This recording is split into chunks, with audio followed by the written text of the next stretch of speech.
अनंत अंबानी की विवाह समारोह में एक तस्वीर बेहद वायरल हो रही है, जिसमें देश के प्रधानमंत्री नरेंद्र मोदी शंकराचार्य स्वामी अभिमुक्तेश्वरानंद के पांव छूकर आशीर्वाद लेते दिखाई दे रहे हैं।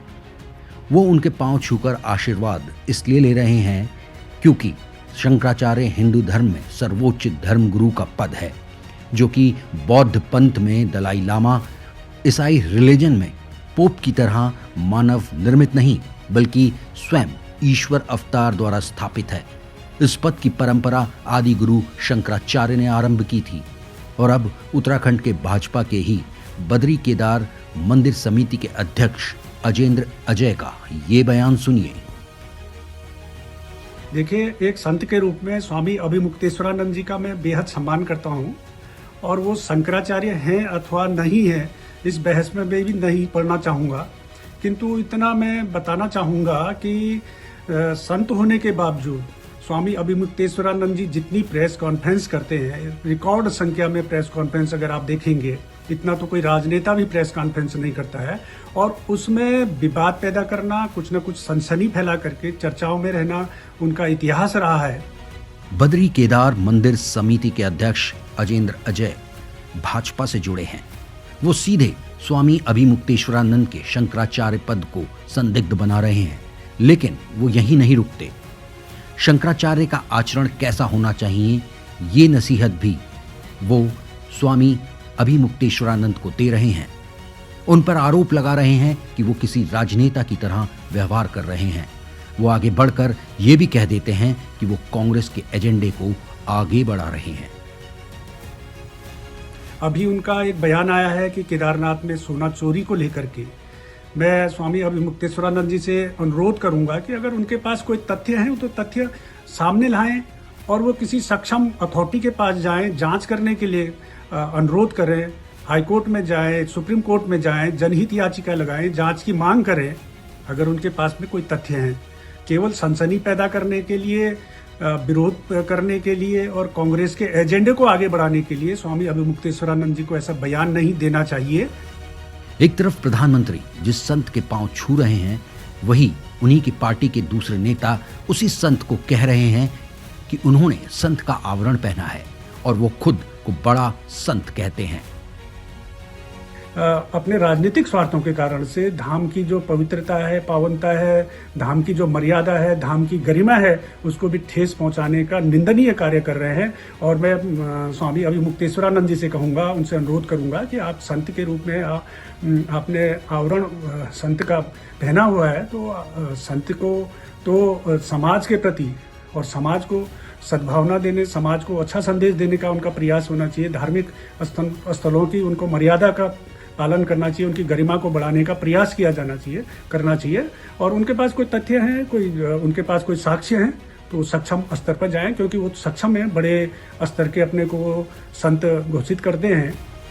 बद्री केदार मंदिर समिति के अध्यक्ष को ये वीडियो बयान जारी करने की जरूरत इसलिए पड़ी क्योंकि शंकराचार्य अभिमुक्तेश्वरानंद ने केदारनाथ मंदिर में सोने की चोरी का मुद्दा उठा दिया, जिसके बाद राज्य सरकार और मंदिर समिति के लिए एक बार फिर से असमंजस की स्थिति पैदा हो गई।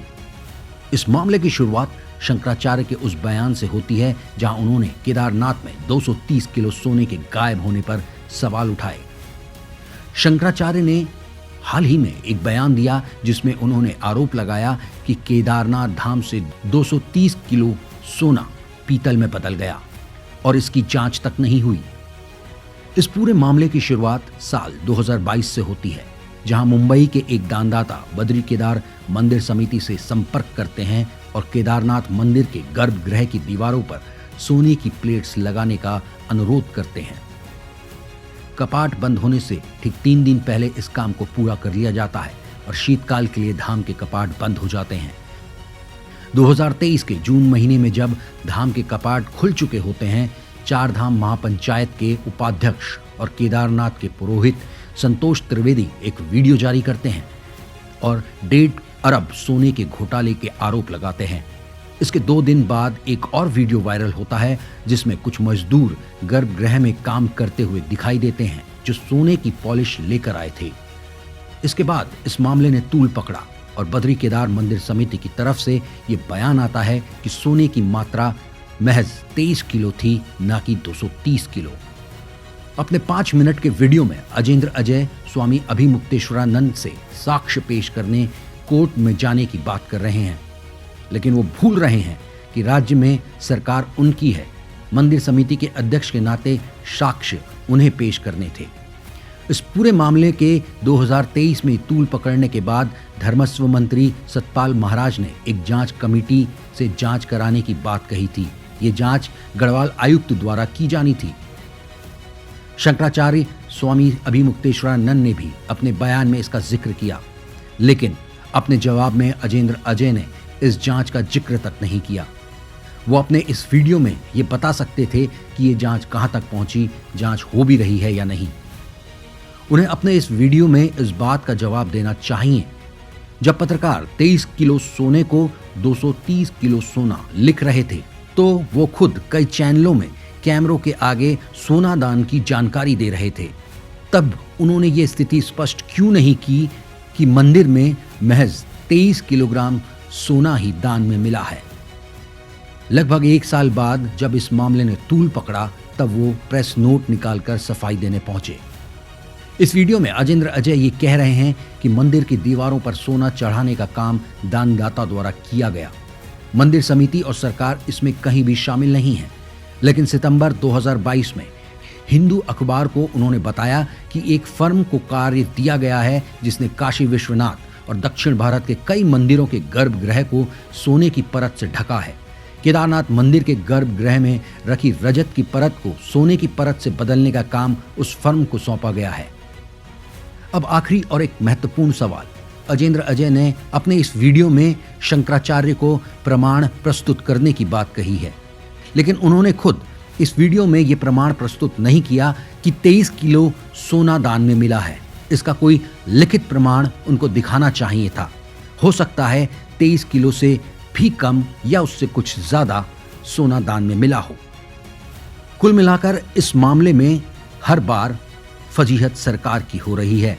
ये मामला हर बार राष्ट्रीय स्तर पर तूल पकड़ लेता है और बद्री केदार मंदिर समिति की तरफ से लाख सफाइयां आने के बाद इस मामले ने एक बार फिर से तूल पकड़ा।